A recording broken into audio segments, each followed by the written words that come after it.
Her wedding ring didn't stay on long enough to leave a mark on her finger. The instant we start the conversation about her husband Edward Okoyo, it's almost as if she puts up a wall. Grief hasn't left her yet. We ask her for pictures of her and Okoyo during happier times. Nilichoma, zingine nilipeana. Yeah. I gave friends. Some I gave my mom. Yeah. But anyway, you can't forget completely. As Operation Linda Nchi was underway in October 2011, military officer Edward Okoyo was preparing to wed his newfound love.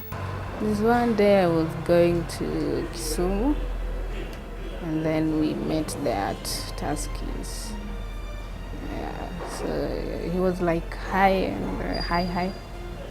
So we exchanged contact, and that was one. Okoyo fell in love with Doreen almost in an instant. He courted her for a few months before asking her to marry him.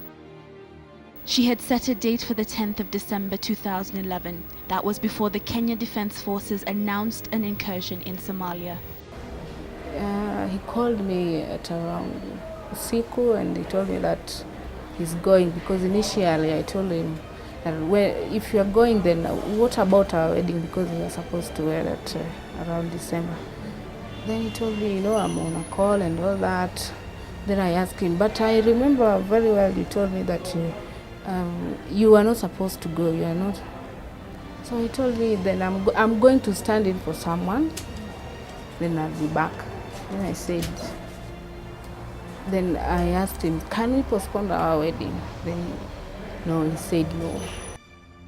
Okoyo went to Somalia on the 22nd of October 2011. His superiors allowed him to return for the big day. My wedding day, it was...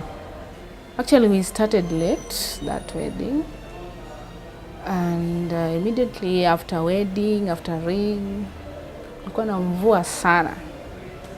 Kulinyesha until people were like moving, closer so that mvua isiwanyeshe. 3 days into their honeymoon, Okoyo was called to duty. The day I was worried is the day I traveled to Somalia.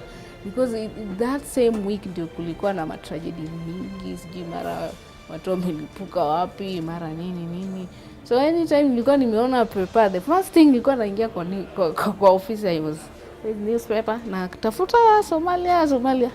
Oh no, okay, my guy is not there. Okoyo would call home every day. The night of January 22nd, 2012 was no different. In Okoyo's case, the military followed protocol. Men in full military uniform traveled from Nanyuki to Homa Bay. His grave sits at the back of his mother's house, unmarked. Soon the grass will grow over it. And then maybe they can all begin to forget what happened and finally move on. But only maybe. I want to heal up kidogo. No. We had planned that we would have, for me I wanted one kid, for him he wanted two. Doreen shared out the money she was given as compensation with Okoyo's parents. The family were not really stable.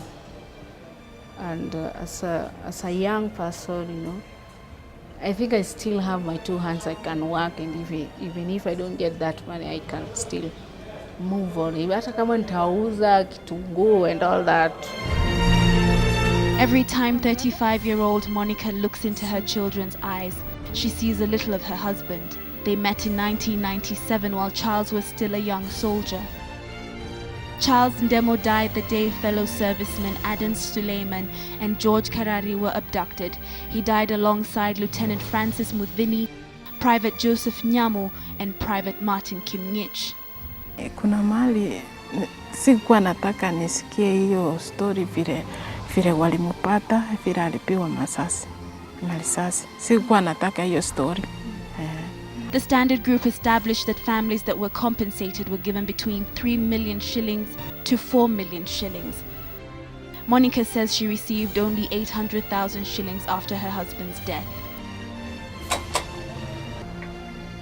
She used it to build a temporary house on a piece of land he had bought in Kisii town. Na nitajaribu niwachukue ile mashule kubwa kubwa, nione kama wamesoma mzuri, vitabu najaribu. Hata hiyo pesa nilipata, hiyo sasa hiyo nilipata. It is almost 3 years now since the incursion began. The exact number of soldiers killed in the line of duty inside Somalia remain unclear. Back home, the threat of terrorism shows little sign of diminishing. But scars of war dot nearly every corner of the country. Yet for families of the brave soldiers who have laid down their lives for the country, the struggle to move on has only just begun. But they know there are still thousands out there in harm's way, always hoping for the best, but knowing well that the worst could yet come.